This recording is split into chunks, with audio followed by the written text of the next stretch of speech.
always get the phone calls of why my friend's power was out, where I had nothing to do with distribution. So I call the number just like they could. Again, I want to say welcome to you. What I will like to do is do a quick little bit of introduction. Since we're on Zoom, that kind of creates some new things. So what I'll do is I'll say your name, and if you could just kind of give us a quick where you're from and what you do or what your background is, that'd be great. So I will get started with that. And when I go through my list, Joe Benson, you're first on my list. All right. The blessing of a B for a last name, maybe. Joe Benson, I'm an attorney with a local law firm called Carmel and Nakasha. And I'm also this year the president of the County Bar Association. Right. And you're with us for a new scholarship. Yeah, we set up an endowment. We're almost to the 50,000. I know I'm probably driving Cassandra and Sarah crazy with all my inquiries about where are we at, but we're almost there. I'm really excited. Great, thank you. Let's see, Pat. Good morning. I'm Pat Hosgood-Martin. I'm newly on the Community Foundation Board of Directors, so I'm the board liaison for this committee and looking forward to be part of this. I'm a professor at Cal Poly in the Kinesiology and Public Health Department, and I'm also retired from Cal Poly. I was Associate Human Resources Director for the Cal Poly Corporation for 30 years. Great. So delighted to be part of this group. Thank you, and I'm looking forward to you and I getting a chance to chat. Wonderful, thank you. That'll be good. Yes. Okay, Jenny. My name is Jenny Orcutt-Clenard, and I was asked on the Community Foundation doing grants, and I was interested in scholarships. I was a nurse at the county hospital for 25 years, and then I worked at the endoscopy centers, and now I don't work. Terrific. Okay, Monica. Hello, I am Monica Schechter and recently retired from Cal Poly in August. I was the Associate Director of Study Abroad, lead of our Study Abroad team, and we administered a number of scholarships for study abroad. And one of them is the Don Floyd Memorial Scholarship Fund. And I joined the donor, Yvonne Floyd, as a donor and oversaw that for since about 2001. And worked closely with Angela Hollander the past 12 years. And I'm looking forward to being an evaluator. Great. Thanks, Monica. Now, I'm thinking some other people may have joined us because I heard little dings. Anyone else oh, Paul. I'll have Paul. You can introduce yourself. I'm Paul Padroni. I'm a member of the scholarship committee, and I have been for, I don't know, I think less than 10 years, but longer than Jackie.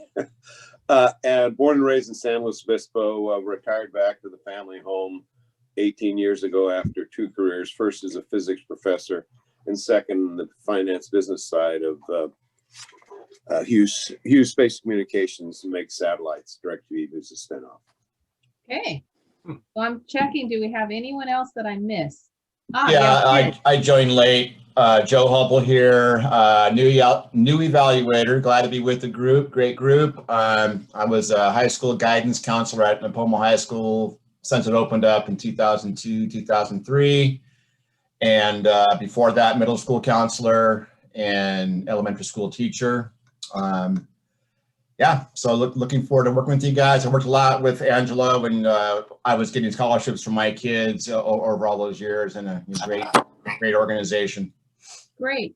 Well, I see Betty there, so welcome, Betty. Hi, I'm Betty Ayotte, recently retired from Morro Bay High School after 18 years.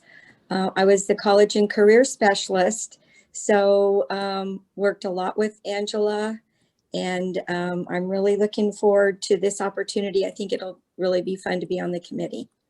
Okay, and then Lauren. Yes, hi, good morning. My name is Lauren Alvarado. I'm a local supply chain professional. I work in Guadalupe at Curation Foods, where we are heavily involved in the agricultural industry here. I was born and raised in the area, and I went to school at UCSB, and I'm very excited to be part of this group. Thanks. Okay, Marty. Hi, my name's Marty Kessler. I worked many years in San Luis Obispo as an elementary school teacher. Now I'm retired, and I spend most of my time volunteering at a nonprofit farm called First Fruits Farm. We grow and donate all our veggies to different food bank distributions. But I'm looking forward to doing some volunteer work indoors, and and really looking forward to helping encourage kids to move on to college. Great. So besides Sarah and Cassandra, did I miss anybody? Bill. Bill Oh, Tandula. Bill. I'm sorry. Hi. That's okay. Hi, I'm Bill Tandula. I just retired from teaching. I taught for 38 years. I actually went to the same elementary school as Joe Hubble down there. What else was I say? I taught special ed for 29 years, and then I recently retired for teaching second grade at Napomo Elementary. So Great. glad to be aboard. Okay, and I'll go Sarah first. Hi, I'm Sarah Twisselman. I've been with the Community Foundation for about a year and a half now. My first role here was as the Grants and Scholarship Program Assistant, and recently, after Angela retired in December, I've been invited to take this position, and I'm really excited to work with all of you and have another successful scholarship season with our committee and with all our new evaluators. So terrific. And now, Cassandra, I'll let you introduce yourself and then get started on the presentation that we're going to go through. Great, thank you, Jackie. So I'm Cassandra, and I'm the Director of Grants and Programs at the Community Foundation. I moved here right before the pandemic happened, so I'm really excited to explore SLO and everything it has to offer. I've worked in philanthropy and with scholarships for over a decade, so I'm really thrilled to be able to work with all of you. And Jackie, did you introduce yourself? Do people know who you are? I forget. I did at the very beginning. Okay, just wanted to make sure that people knew. Okay, so we'll go ahead and get started with the slides here. So first, I just wanted to say thank you all so much for volunteering your time and expertise. You all have such diverse backgrounds and are going to bring so much to our scholarship program. So thank you so much for being here. Sarah, would you mind advancing the slide?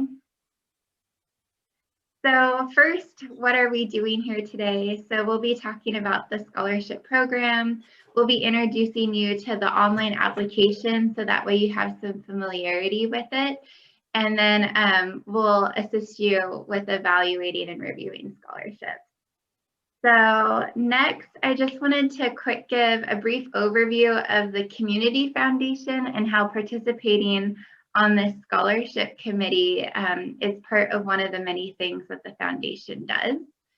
So the Community Foundation was established a little over 20 years ago by a group of community members who wanted to build in a local safety net for local dollars to support local needs. And based off of what has happened over the past year, I think we can all agree that that was quite prolific in their decision making. A lot of what we do is working with donors and with grantees to ensure that we're meeting the needs of the community. And we utilize community volunteers for a lot of our decision making. So you're helping with the scholarship side of things. We also have grants that get reviewed by community members as well.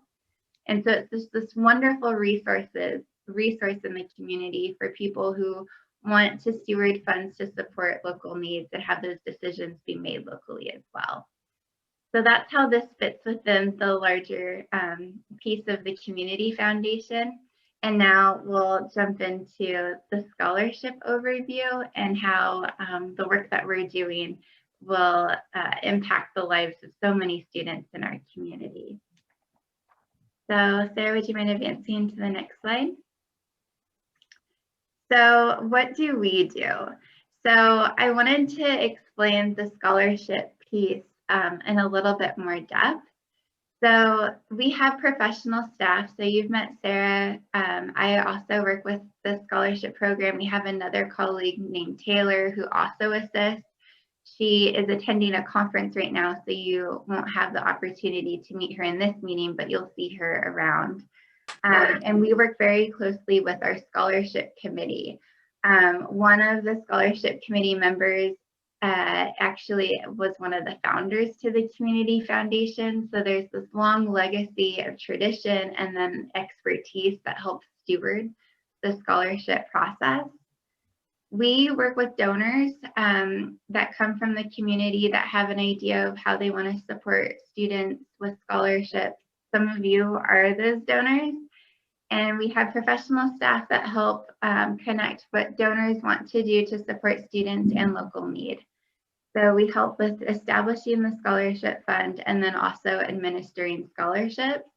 So that's creating the application, working with different community counselors at high schools to ensure that students apply for our scholarships, and then also networking with students that are currently in college to ensure that they apply as well. So there's this whole process of getting students to apply, reviewing the scholarships with you, and then administering the scholarships. So ensuring that the students meet those requirements of the donor and delivering funding to the universities to support students. So there's this entire long process. You're jumping in at the most exciting part, in my opinion, which is evaluating the candidate. So that's where we're entering in for the scholarship. So next, I just wanted to quick talk about the scholarship program. So what I love about this chart is that you can see the growth of both the Community Foundation's assets under management as well as the scholarship program. So you'll see from 2010 to 2020 that we've doubled in size. But what's even more remarkable about this is the number of scholarships has tripled. So that's a really phenomenal number and phenomenal growth that we've had in just 10 years. And it's exciting to think about what the next 10 years hold for us and how many more students are going to be able to receive much needed support as college keeps on getting more and more expensive. So we have this wonderful slide of recipients from 2019. And I just wanted to explain that there's really 3 different types of scholarships that we administer at the foundation. We offer single-year scholarships. Those are primarily awarded to students who are graduating high school, and the scholarship supports them for that 1 year after. We also have renewable scholarships. Renewable scholarships means that a student gets it and then they can apply for the scholarship again to support them an additional year. And then we also have the 3rd layer, which is multi-year scholarships. And multi-year scholarships, a student receives it in the 1st year and it's guaranteed throughout their college education. So they can receive it for up to 4 years. The students that are featured in these pictures here are all students who had received a multi-year scholarship. And this slide is from 2019 because, as we know, a lot changed in 2020. We did, of course, award scholarships in 2020, but they weren't able to have the types of graduation ceremonies that we were able to have in the previous year. And one of the things that I just wanted to highlight is across the nation, when COVID happened, that was also when a lot of scholarship deadlines were around the corner, and a lot of our peers opted to not award scholarships last year or push the entire process to during the summer. And one of the things that I really want to compliment Jackie and the rest of the scholarship committee is they were steadfast in making sure that we support students and they didn't miss a beat. So we continue to award students in 2020 while a lot of our Community Foundation peers opted to not. So that was incredible leadership and I really appreciate that.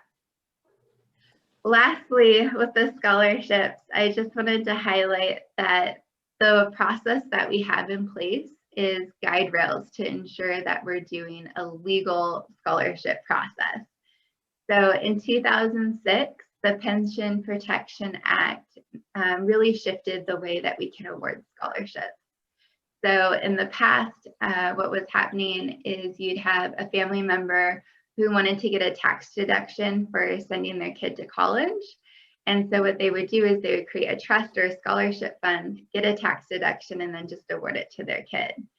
Eventually, the government realized that that wasn't necessarily charitable. And so they put in a whole lot of legislation in 2006 to ensure that scholarships were awarded charitably. So the process that we have is making sure that those scholarships meet those requirements. And that's something that is embedded into our process. So you won't have to worry about that as part of your review process. We'll make sure to guide you through so that way our scholarships are awarded legally. Okay. And that's the brief overview there.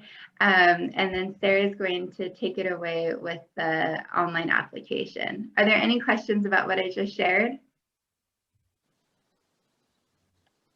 And Jackie, did I miss anything? I don't think so. Okay, great. So is my sound off? Okay. So Smarter Select is the online platform that we use both to host our applications where students apply and to evaluate our applications. So as an evaluator for our program, you will be evaluating all online through Smarter Select. And the way this process begins is that the staff will create a user account for you. So you don't have to go in and create anything. We will begin that process, and then you'll receive an email in your inbox inviting you to then set up your account, which basically you just confirm your name is inputted correctly. And then there's a few selections you can choose, and then you change your password to something personal and private. So we have a video that, let me get my, one moment,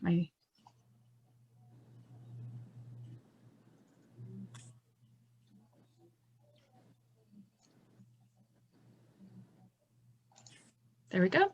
So we have a 6-minute video I'm going to play. So make sure all of you can hear it all right. And it's going to walk you through how to activate that account once you receive your email. It's going to show you a general view of the evaluator page, which is a dashboard showing all the applications that have been evaluated to you. It's going to do a quick overview of the different statuses. So as an evaluator in that dashboard, you'll see either you haven't read that application yet, it's in progress, or you've already evaluated it. So that'll help you stay on track with where you're at on reading applications and submitting them. It will also just show a brief overview of how to navigate the application, how to go through the different sections and enter your points. It'll also touch on that you can either save and return to an application, or you can submit it. And it's really important to note and try to remember, if anything you get from this, please remember, do not submit it until you're done. So that will be, again, the video will show you where those buttons are. And just remember, either save and return if you're not done, but when you do feel like all your scores are complete, you can hit submit. And then once again, in that dashboard, after you hit submit, you can always go back to your dashboard and confirm where you're at with your statuses on the applications you're evaluating. So I'm going to go ahead and play that video. Thank you for taking the time to meet with me today and go over evaluation training. My name is Jeff from Smarter Select, and today we're going to be looking at what it looks like from the evaluator's point of view after you've sent them an email request to be an evaluator on your program. So this is what the evaluator is going to see. They're going to get an email from Smarter Select, and it's going to have their name up at the top, and it's going to say you've been invited to be an evaluator for the name of your program. In this case, it's Nichols Test Program. And to activate your account, click here. So I'm going to go ahead and click on Activate Account right here, and we're going to activate my account. Now, this is going to take you to the account overview page. And as you can see here, it's going to have my email address up here. This is just a test email that we're using for this video. It's going to have a slot for you to enter in a password. Now, you're probably going to see the stars like you see on my screen. These stars are just indication that you need to put something there and that it will be hidden from you. So you can just type right over them, as you can see like that. So let me just enter in a password real quick here. we go. You need to make sure that the password remains the same for both fields. It will give you an error if you don't. Now here we're going to move on to the name. So I can see that this admin has actually spelt my name incorrectly. So I'm going to go ahead and make that correction myself and put that in. You can go ahead and add in an organization right here. You can choose which language you would like to have your evaluations in. So by default, we're going to do English. And at the bottom here, you can choose if you want to receive text message notifications instead of email notifications, or, well, in addition to email notifications. I'm going to choose no because I don't want to receive a text message. And once you're done setting everything up and it's to your liking, you can go ahead and click on Create Your Account. All right, so once you're done creating your account, this is going to take you directly to your My Evaluations page. As you can see up here, this says My Evaluations. Now, as an evaluator account, this will also be your default page. It'll take you here automatically. Now here you can kind of see an overview of a little bit of everything. So if you're an evaluator for multiple programs, you can choose your different programs here. In this case, I'm only an evaluator for one, and that's going to be the common thing for most of your evaluators. They're not normally evaluators for more than one program. If there's more than one programs within the program that they're evaluating for, they can separate them here. So in this case, I'm only going to be evaluating for the Nichols Music Scholarship. So that's all that shows up in my list. Here you can kind of see at a glance the different statuses of the evaluation. So you can see here the status is not started. So I have not started this one yet. You can see what the applicant's name is. So in this case, the applicant is Eric Testerman. And if the organization information was filled out, in this case it's not, it would show up here. Now from here, as an evaluator, you have two choices. You can choose to print, which I'll show you what that'll do. That pulls up the application as a PDF, and it allows you to print this off, and then you can view it on paper if you would prefer. And then you also have the option to read. So I'll go ahead and click on read here. What this does is this is going to allow you to make changes to the evaluation on the fly, and it does it on our cloud-based service. So you can do this from a mobile device, or you can do it from a computer. So as an evaluator, what you're looking for is you're going to scroll down and see that all this information is filled in, judge what you need to. And you're going to look for the scores. So right here, this is highlighted in blue. This means this is an evaluator question. This is what you're going to be answering. So I'm going to give a score of this essay I'm going to give it a score of 5. Now we've built in these navigation buttons here so that you can navigate through the evaluation a lot quicker. So if you just click the next button here, it takes you right down to the next evaluator question. So do I recommend this applicant? Yes, I'm going to go ahead and recommend him. I can click this and it's going to take me down here to this one. And let's see, explain why I'm going to recommend them. This was a good overall application. And comments, I liked this application. Now, once you're done and you're satisfied with your answers, you filled everything out, you can go ahead and click on the submit button from here, or you can click on the submit button from here. Now, let's say you start this evaluation and you don't have enough time to finish everything. We also have the save and finish later button here and the save and finish later button here. I'm going to go ahead and click on save and finish later for right now so you can see what this is going to do. So I've gone ahead and saved it. As it says, as you can see right here, it says your evaluation has been saved. And as you can see, the status of my evaluation has changed from not started to reading. Reading means that I've made edits to it and I've read through it, but I have not actually submitted the evaluation yet. So if I wanted to go back in and submit my evaluation, I can go ahead and click on read. And that's going to load back up into the evaluation. I can double check to make sure everything's correct. I like all my answers, and then I'm going to go ahead and click on submit. Now it's going to ask me if I want to submit my evaluation, yes or no. So I'm going to choose OK. And as you can see here, your evaluation was successfully submitted, and you can see here that the status has now changed to evaluated. You would just repeat this process for all the evaluations that you have assigned to you. All right, that concludes our evaluator training for today. Have a great day, everybody. Over to share screen. We're going to go to Scholarship review process. I'm going to share that one. There we go. You're not doing your meeting? There we go. So what's the role of the community evaluator? So we are asking you to evaluate the scholarship using rubrics that we're going to go over today to help you out, so that by doing that, we have consistent evaluation of it. We may ask you to conduct interviews with your assigned group. So that's one of the options. We have a few scholarships. We have a Jaeger Science Scholarship that requires an interview, and we have the Wyrick Leadership Scholarship that requires an interview. For the case of the Wyrick, there is one of those given at every high school with a candidate that meets the requirements throughout the county. That's one of our largest scholarships, and it's recognized every year at the Board of Supervisors for San Luis Obispo County.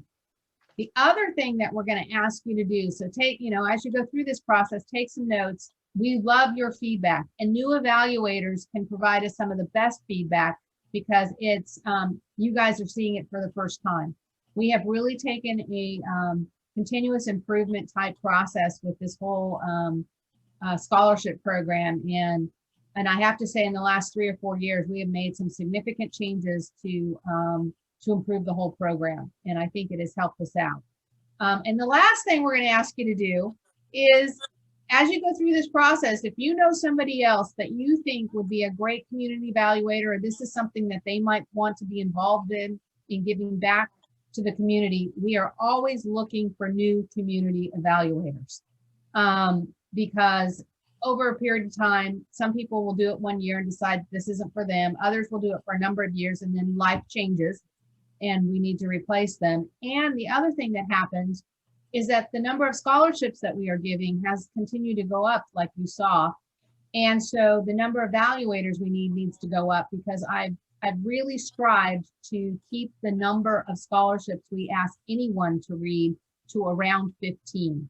I know in other places they're significantly higher, but then it becomes a job and not a volunteer activity. So we really are working to keep the number something that's reasonable and not asking too much of our evaluators. So that's that role. The other thing, to kind of give you a quick overview of what the process works like, is that we have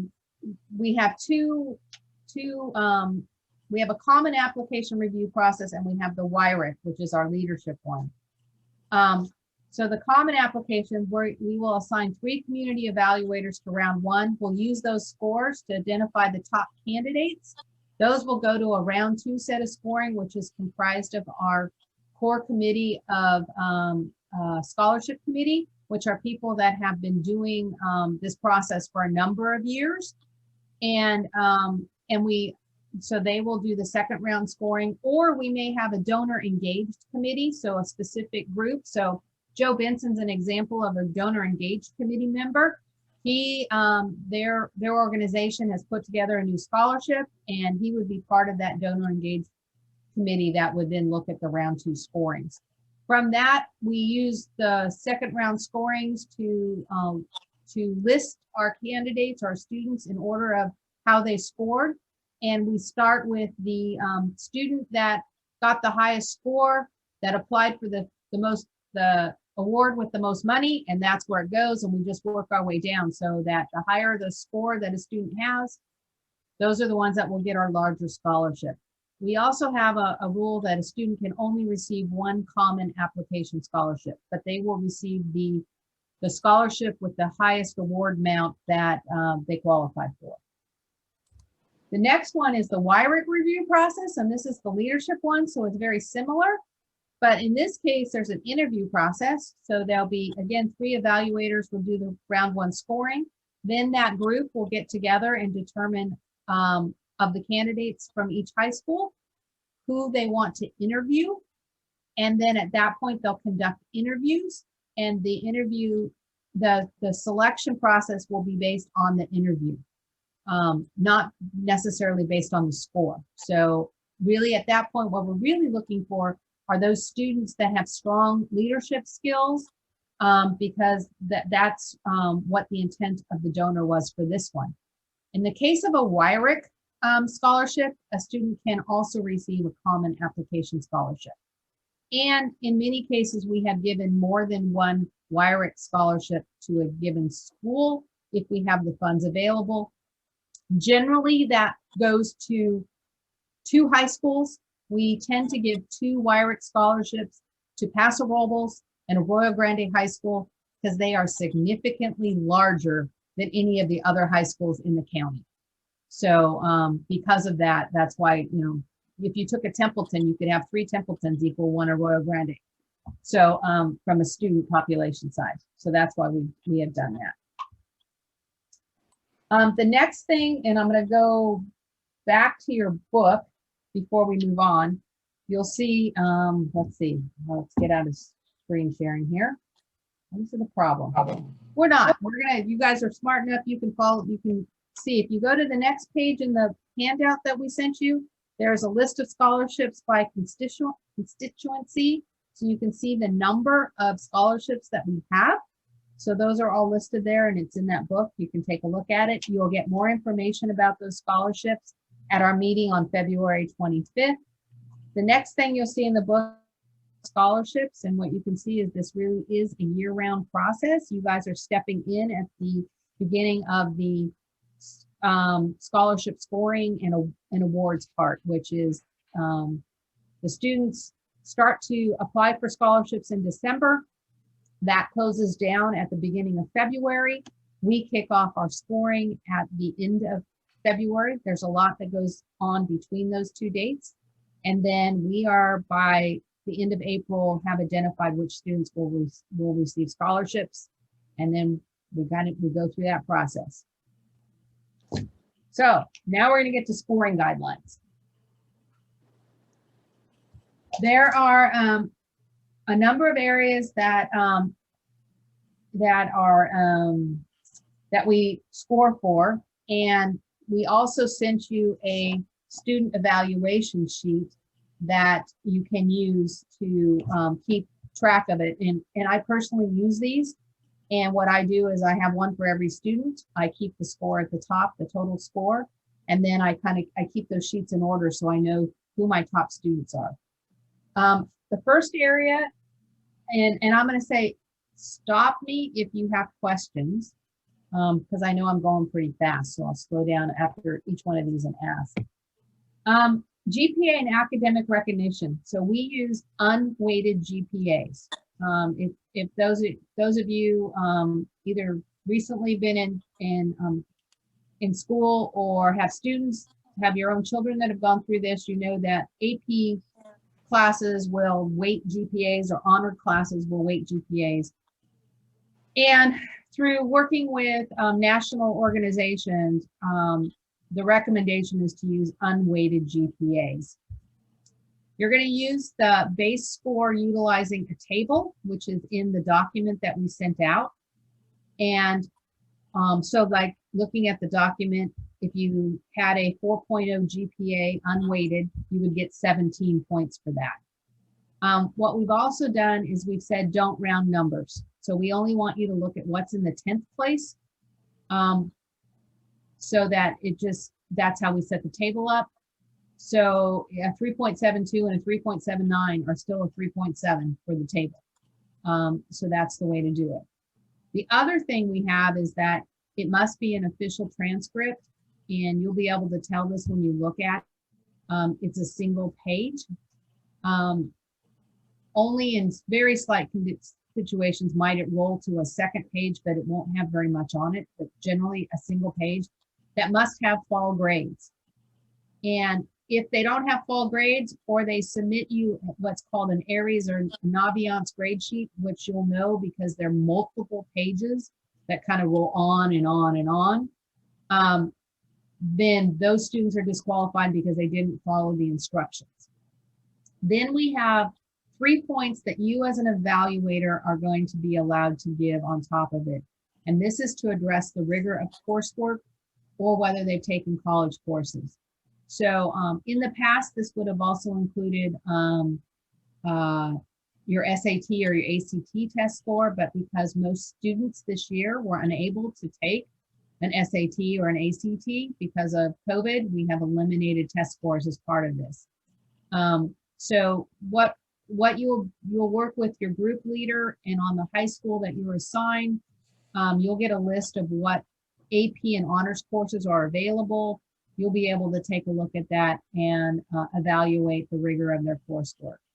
Me personally, what I look for is that if I look at their senior year classes, I'm looking for the number of AP classes that they're taking that are available at their high school.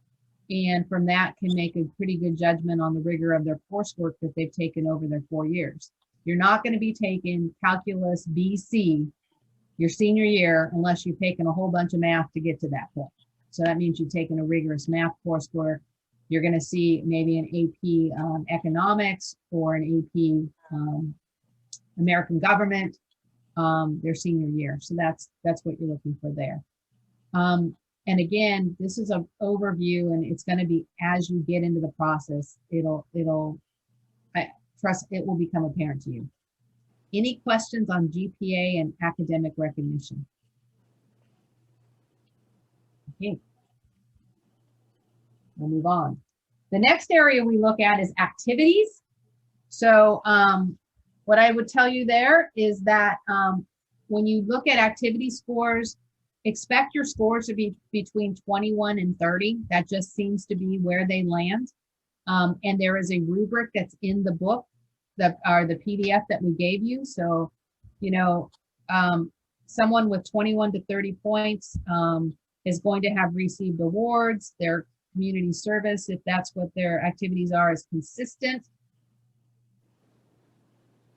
They've been committed to their activity for more than 3 years. So what we really want to see for awarding scores for activities is that the student is demonstrating their passions in the activities that they do. So in other words, was this kid in marching band for all 4 years? Were they on the debate team for 3 years? Did they play football for all that time, or a sport? So that there's a development that goes with the activity. If you see 10 things that they spent their 9th grade doing debate, 10th grade played in the band, 11th grade they decided to go try for the swim team, and then 12th grade did something different, that's kind of more of a joiner versus a doer. So we're looking for those students that really get in and do something and make an impact. Are they showing passion? Those are the types of things that we look for scoring activities. The other thing that you'll find is that we have provided a form in the application that they have to fill out. So you'll see that if they don't use the form we provide, this is another disqualification. So again, there are a few things that will disqualify students, but we provide instructions. When you see it on Smarter Select, you'll see that we have been very specific and even told them, if you don't do this, you'll be disqualified. And what we found over the years is that we needed to have consistency for our evaluators. Otherwise, it becomes very hard. So that's the activity piece. Any questions with that particular one? Jackie? Yes. Paul Padron, I just wanted to make the point that given the COVID and the lack of a lot of activities, we're going to have to think about how to adjust the scoring for this year, I think. Well, I think we're just going to have to look at it in light of that. I mean, right. Even though a student hasn't played football, the football team has still been working out. Right. How are they in, and I think that'll be an interesting one. And I think we'll have to have a little bit of grace in how we look at these things, recognizing what our students are going through. I agree. Yeah. Joe, do you have something? I can see your mouth move, but I'm not hearing a sound. Okay. The other thing I want to point out that you'll see at the bottom of the slide is that consistency is the key. And it's consistency with how you score. As long as you're consistent across your applicants that you're looking at, that's what we're asking for. Whether I score somebody a 25 in this area and you give them a 23, as long as the next student that I score a 25, you give a 23 to, we're doing good, because it's really about the relative, how you place your students to each other. Okay, the next one is on personal essay. So again, you'll find in the booklet that we handed out to you, or the information document, there's a rubric for scoring the personal essay. And by and large, you're going to see a strong or a good essay. Very rarely do you see something that we would consider fair. And what you're looking for, and I will tell you, here's one, when you read a strong essay, you're going to know it. And then at that point, it's differentiating. What you're really looking for is, can the student give a really clear message and treat the topic that they've chosen to write about? Is it their viewpoint? Are they insightful? And then we're also looking for, it should be free of spelling, punctuation, and grammatical errors. I mean, if I see an essay that's got, more than one misspelling or grammatical error, they are not getting a strong essay, because let's all think about it. They all have Word or some sort of program like that that's telling them they need to fix it. So, and most of the students may have, if they spent time on putting their thing together, may have asked a teacher or a parent to review their essay. So it should not have grammatical errors and misspellings in it, especially misspellings, because I mean, there's tools that can prevent that. So here's another place where, really looking at those strong essays and differentiating, because if you give every essay a point, then you're not going to be able to differentiate between your students. So trying to find how you separate out the students in the essays is a key place to do this. So differentiation of scores is important in this area of looking at the essays. And again, it comes back to being consistent. And I will tell you, reading the essays are some of the more interesting things. You really get an insight into the students on what they write. Questions on essays? Should we mention what to do if there's something concerning in the essay?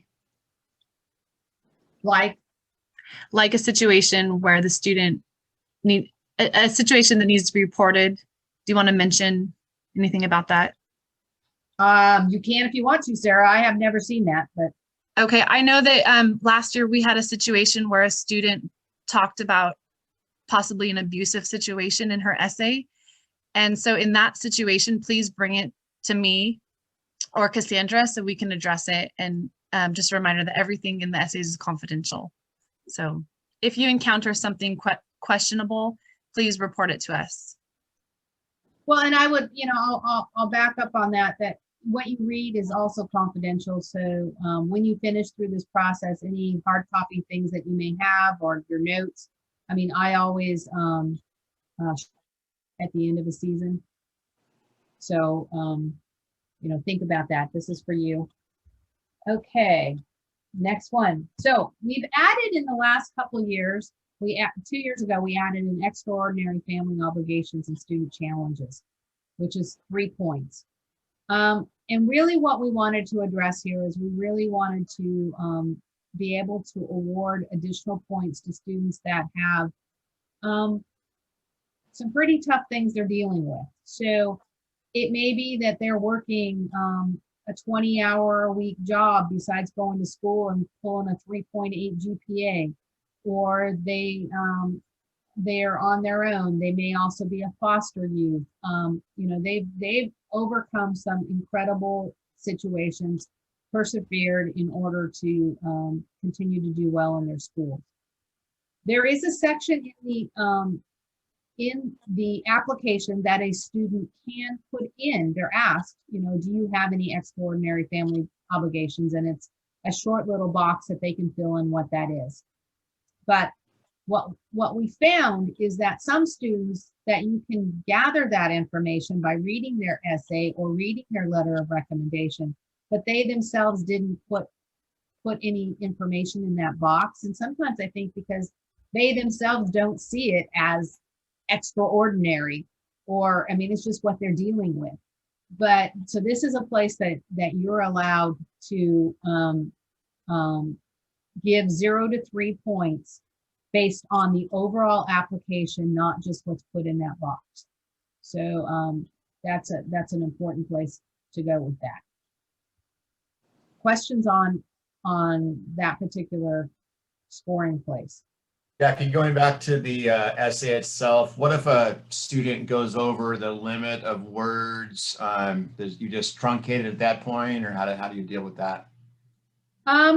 Sarah, is it truncated? I don't believe so, but I would say we're not, if there are a few words over, we're not gonna do anything about that.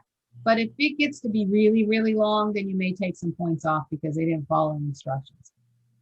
Or Okay. quit reading at a certain point and go, okay, I'm done. But we haven't in the past, and we've rarely seen that. And I might interject. So students can either type in their essay on the application, or they can attach it as a PDF. And in the instructions, whether it's the essay or a supplemental personal question, it's stated how many what the word count max is. And if they do input it directly into the application, it will cut them off if they reach the limit. So if it was uploaded as a PDF, would be the only situation where you would see that. And again, I just back what Jackie said. If it seems like it's an unreasonable amount, then you can either ask your team leader or go ahead and score accordingly. Okay. Then the last piece of this is that we ask each student to provide a letter of recommendation. It's worth 10 points, so it's a small amount of the overall scoring rubric. What I will tell you is that most letters of recommendations receive 10 points. And because, you know, they hopefully a student picked someone to write their letter of recommendation who's going to write them a really good letter of recommendation. So in the case of the common application, there's mostly 10 points. There's also a little, an area where the recommender is asked to evaluate the student as either outstanding, very good. There's a couple other ones, but I've never seen the other two checked. You will see most students rated as outstanding. Again, you would hope if a student's picking somebody to recommend them that they pick somebody who would think they were outstanding. But there are some very goods, and that if you don't see outstanding, that would be a reason to maybe reduce it down to an 8. The only difference on the 10 points is when reviewing for WIRIC, you want to look for leadership abilities and score accordingly. So if the letter of recommendation doesn't talk about any leadership scores, that may be something that takes the score down 1 or 2 points.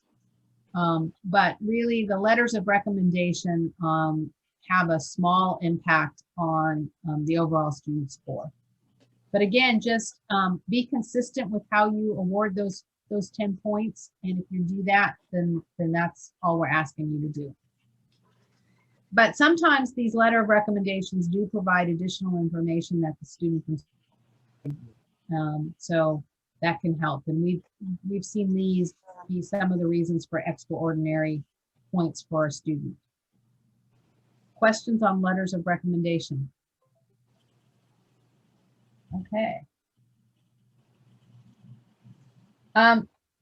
As I've mentioned, the WIRIC scholarship scoring, this is the one for leadership and one that goes to each high school, is when you look at the activities for a WIRIC scoring, you really want to see leadership positions for those activities because, again, we're addressing leadership skills.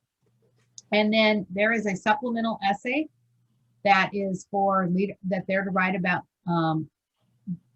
about leadership. And so use the same rubric as the personal essay, but what you're really looking for there on their subject matter is, are they demonstrating their leadership ability? So there is one other essay. It's relatively short, and what you hope is that they take the opportunity to provide you more information, not just tell you what they told you in the personal So sometimes you'll see that. Okay. Questions on that one? Okay, here's what I request. That it's important that your scores for the students that you evaluate are that you have differentiation. So what we really ask you to do is make sure that your top 5 candidates are separated by at least 1 point. And that's why we suggest that you go through and do all your scorings, but do not submit until you've completed everything, gone back through and looked at them, and make sure that your top 5 candidates are separated by at least 1 point. And so that may be just or not the essays, you know, or their activities, how you want to differentiate between them and comparing the 2 students.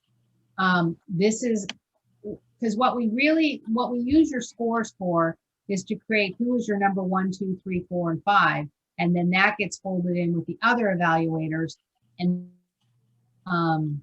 identify who the top students are, and tries to take the bias out of how we as individuals score.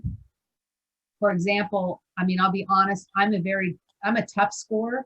So if my poor students were compared with their overall score against someone who is an easy scorer, it wouldn't be fair to them. But if my top 5 students, 1, 2, 3, 4, 5 are compared to another top 5 students, then we take away that scoring bias. So that's why this piece is important.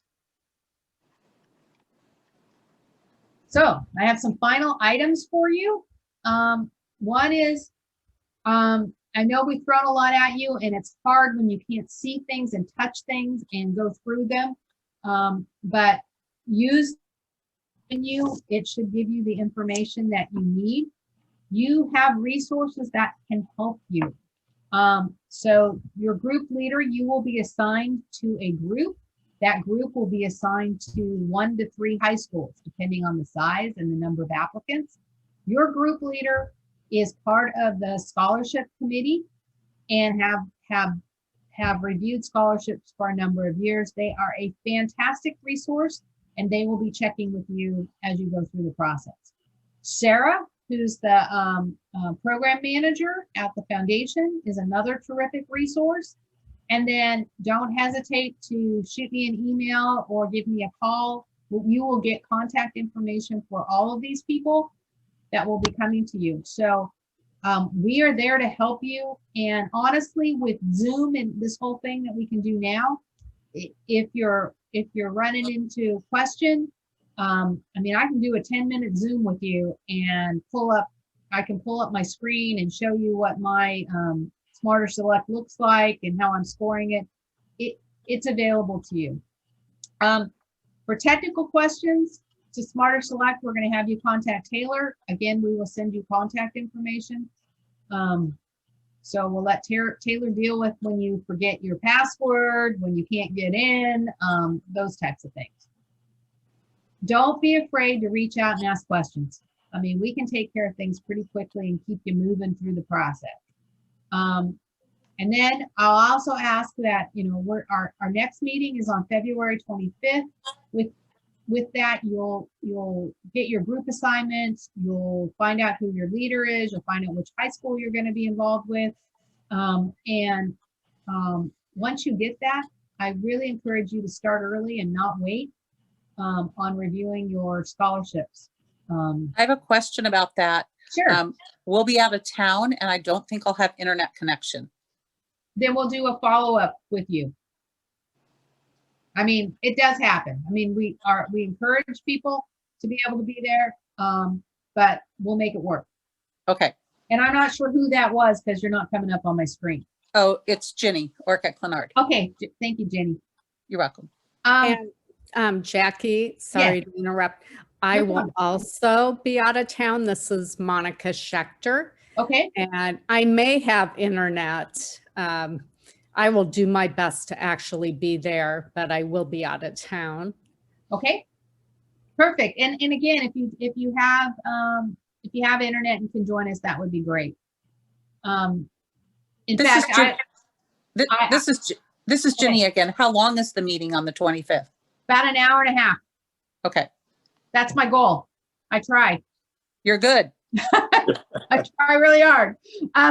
So what, again, I'm going to reinforce the complete and score all your applications before submitting. If you happen to submit and you need to change something, that's when you contact Taylor and she will open up the application and let you go back in. So that's good. I'll also let you know, so don't get afraid when you do your first one and you go, oh my gosh, this took me an hour and 15 minutes. How am I going to get through all these? The more you do, the faster it gets. And I'll just tell you that your speed will improve. We try really hard to keep the number of applicants that you read down to around 15. We think that it's about a 25-hour commitment in the months of February, March, and April total for the 3 months. So I think that's something that's not unreasonable, and we really appreciate your time, but you know, it's not like we're asking you for a full-time job. So with that, I'm back here. I have 3 key takeaways that I really want you to come away from this. One is that consistency is the key, and it's you being consistent on how you evaluate scholarships. The second, again, differentiations required. We need that in order to help us through this process. And the last one is that help is available. So don't hesitate to reach out. We're there, and honestly, I'm not going I'm pretty available. There's nothing on my calendar right now except for scholarship stuff. So that's all good. So with that, any questions? And I'm going to turn this thing off. If I can figure out how to get out of here. Let's see. I'm going to stop sharing. Okay, there we go. So any questions? Should there be a time when, if you know a candidate well, or know a family well, should you disqualify yourself as being evaluated for that student, or how does that work?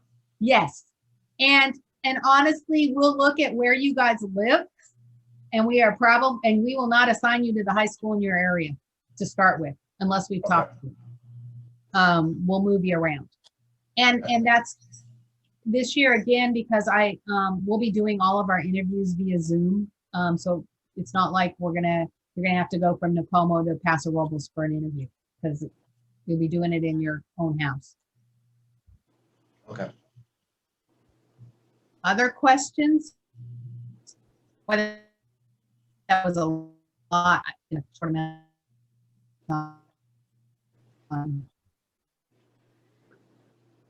Again, you have the book, the lot of it's just the jumping in and getting started. And I think, you know, and you can get into Smarter Select.